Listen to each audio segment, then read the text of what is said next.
है। भारत क्रिकेट का मैच जीत जाता तब भी मातम मनाती है।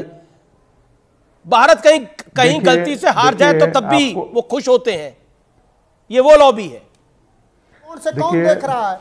तो वो लोग खुशी मनाते हैं, वो लोग खुशी मनाते हैं जो भारत के उठते हर बुनियादी सवाल पर कोई सवाल नहीं करते। सबसे ज्यादा दोषी अपने ही नागरिकों पर इस तरह से क्यों आरोप आप लगा रहे हैं? भारत की खुशी कौन नहीं देखना चाहता? पूरा देश देखना चाहता है। और वो दल्ले और दलाल नहीं देखना चाहते हैं जो सिर्फ सरकार की बात करते हैं। आम जनमानस तो पूरे देश का उन्नति और विकास देखना चाहती ही है। देखिए, एक तो भाषा क्या, भारत का 140 करोड़ जनमानस चाहता है कि भारत नेशनल चैनल के ऊपर है। इस तरह से आप इस तरह से खराब भाषा का इस्तेमाल कर रहे हैं कि जिसकी कोई सीमा नहीं है। मतलब मुख्तार अंसारी का पक्ष रखिए, उसके जैसे तो मत बनिए कम से कम। बोलिए आप। शब्द ये शब्दों का आवाज इनकी डाउन करिए। सवाल की बात कर रहा हूं। मुख्तार का नाम तो आप लोग ये शब्दों का आतंक मत बचाइए। शब्दों का आतंक मत बचाइए। मेरा निवेदन है, शब्दावली ठीक रखिए और कायदे से रखिए। आपके फेलो पैनलिस्ट है, आपके फेलो पैनलिस्ट है प्रोफेसर रागी। थोड़ा सा सवाल करिए। प्रोफेसर रागी आपके फेलो पैनलिस्ट है। बेरोजगारी है, बोलिए ना नेशनल चैनल पे। ठीक है, वो इस देश के विषय को रखा, इनका ऑडियो डाउन करिए। पीसीआर आईएलओ की रिपोर्ट है, इनका ऑडियो डाउन करिए। प्रोफेसर रागी आपके फेलो पैनलिस्ट है, उनको जिन शब्दों से आपने नवाजा है वो बहुत गलत है। I totally objected. बीते रात आपने गौरव भाटिया के साथ इस तरह के शब्द बोले थे, तब भी मैंने ऑब्जेक्शन बोला था। शॉर्ट टर्म के लिए काम नहीं करना चाहिए मनोज काका, लॉन्ग टर्म के लिए काम करना चाहिए। पब्लिक आपको वोटर भी पसंद नहीं करेगा इस तरह के शब्दों के लिए, इसलिए आप अपनी पार्टी के 2 वोट कम ही करते हैं, 1 वोट बढ़ाते नहीं है। मेरा निवेदन है, आप समझदार आदमी है इसलिए मैं आपको बोल रहा हूं। प्रोफेसर रागी। अमीश, देखिए, वो एक ऐसा दुर्दांत व्यक्ति था जो जेलर पर पिस्तौल तान दिया था।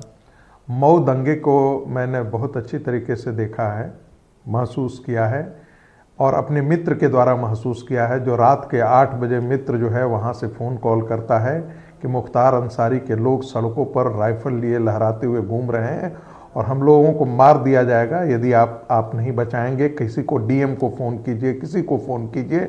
और तब जाकर के एक प्रतिष्ठित चैनल को हमने फ़ोन किया कि आप लोग कम से कम न्यूज़ फ्लैश कीजिए, वहाँ पर दंगे हो रहे हैं, मऊ के अंदर दंगे हुए हैं। ऐसा हुआ और तब जाकर के ये बची। और मज़ेदार बात है कि उस समय ये IBN 7 हुआ करते थे।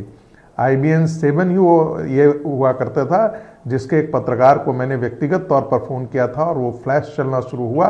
उसके बाद वहाँ पर जो है पुलिस एक्शन में आई।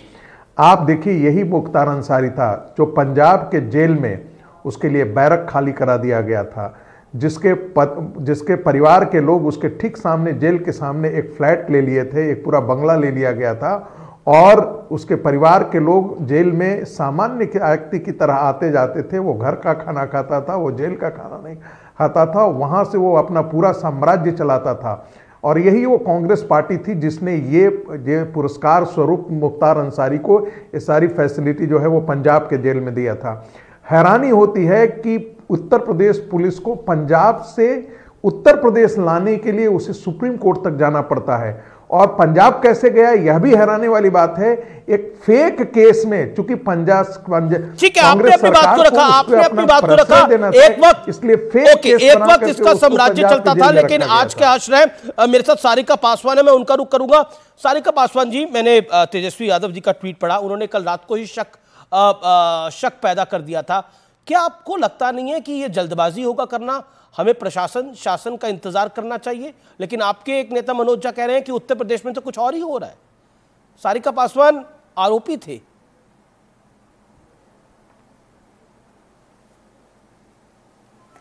देखिए अमीश जी, अगर किसी थाने के अंदर, जेल के अंदर या किसी भी न्यायालय जाने के क्रम में अगर किसी भी अपराधियों की इस तरीके से अगर संदेहास्पद स्थिति में अगर मौत होती है तो निश्चित रूप से वहाँ की प्रशासन इसके लिए जिम्मेदार होती है। और मुख्तार अंसारी जी ने ऑलरेडी 2020 में अपने एक लिखित पत्र में कंप्लेन भी किया था उन्होंने कि उनको ये लगता है कि उनकी जान लेने की साजिश की जा रही है। और इतना ही नहीं, MLA MP कोर्ट में उन्होंने ये शिकायत भी दर्ज करवाई थी। और अभी इसी साल मार्च महीने में उन्होंने दोबारा ये शिकायत दर्ज कराई कि उन्हें एक धीमी जहर दी जा रही है और बावजूद इसके किसी भी तरीके की कोई जांच या कोई एहतियात नहीं लिया गया। और आज देखिए, आज मुख्तार अंसारी की जिस तरीके से संदेहास्पद स्थिति में मौत हुई है, तो प्रश्न तो बनता है ना अमीश जी, क्यों नहीं बने प्रश्न? और क्यों नहीं प्रशासन पे, क्यों नहीं वहां की सरकार पे प्रश्न बने?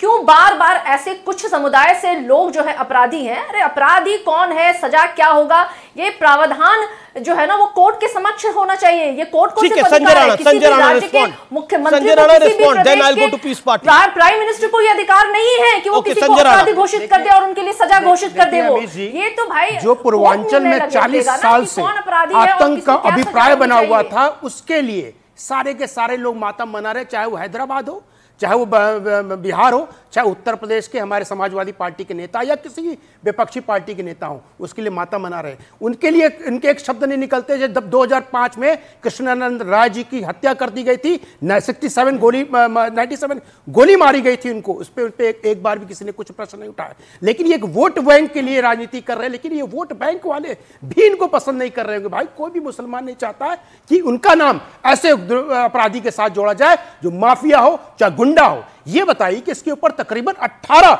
मर्डर के केस हैं, 10 जो है अटेम्प्ट टू मर्डर के केस हैं और टोटल 65 केस है। उसके बाद भी इसको बचाने के लिए कितने रुदारियां चल रही हैं, कितना मातम मचा हुआ है पूरे टीवी में, चाहे सोशल मीडिया में। कैसे बचाएंगे, कैसे? अब तो रही नहीं, अब नहीं बता रहे, रोना मातम मना है, जैसे लग रहा है कि कोई संत महात्मा मर गया है। भाई उनकी मृत्यु पे हम सबको दुख है, लेकिन ये बता दीजिए कस्टोडियल डेथ की अगर चर्चा करते हैं तो 12 से लेकर के 17 के बीच 66 कस्टोडियल डेथ उत्तर प्रदेश में समाजवादी शासन के समय में हुआ था। लेकिन आज का अगर देखेंगे तो मात्र 51 है। हम ये नहीं बोलते कस्टोडियल डेथ होनी चाहिए, हम ये बोल रहे हैं कि कस्टोडियल डेथ और ये अलग अलग केसेस हैं, बिल्कुल अलग केसेस है। लेकिन इनको देखना चाहिए अमित जी कि किस पे रो रहे हैं, किस पे नहीं रो रहे हैं। अरे भाई कोई संत साधु होता, कोई महात्मा होता, कोई ऐसा व्यक्ति होता जो समाज के लिए काम कर रहा हो, उस पे रोना हम सबको फर्ज बनता है। लेकिन सिर्फ वोट बैंक के लिए ये दुखद है, ये समाज के लिए दुखद है। और आप कह रहे हैं कि वोट बैंक भी इससे बढ़ेगा नहीं। मेरे साथ शादाब चौहान है। शादाब चौहान, क्या ये वोट बैंक की राजनीति है जो ये सब कुछ करवा रही है? बिल्कुल हो सकता है अमीश भाई, ये लोग वोट बैंक के लिए ही लोग क्रेडिट ले रहे हो। और आज देखिए कि भाजपा के प्रवक्ता इस विषय से गायब हैं।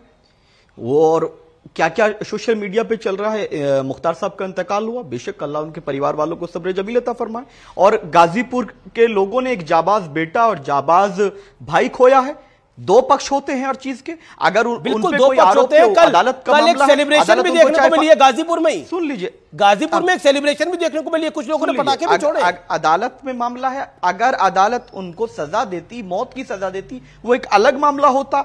लेकिन जिस बारे में उन्होंने पहले से ही कहा, और कस्टोडियल किलिंग की जब बात आएगी तो सवाल पूछा जाएगा कि जब वो बार बार कह रहे हैं कि ये हो सकता है, ये जहर दिया जा रहा है, तो ये तो बात कही जाएगी। दूसरी बात यह कि सोशल मीडिया पर कई अकाउंट्स ने लिखा है कि आप पिछले रमजान में अतीक गया, इसमें मुख्तार गया, अगले में आजम खान, फिर ओवैसी, फिर शादाब चौहान। मैं आपको ट्विटर दिखा दूंगा। ये सोशल मीडिया पे गंदगी को उत्तर प्रदेश पुलिस को कंट्रोल करना चाहिए। ये उकसाने वाली राजनीति, हत्या करने की धमकी देना, ये किस तरफ जा रहे हैं हम लोग? अगर किसी का देहांत होता है, अगर कोई जांच का विषय, तो जांच होनी चाहिए।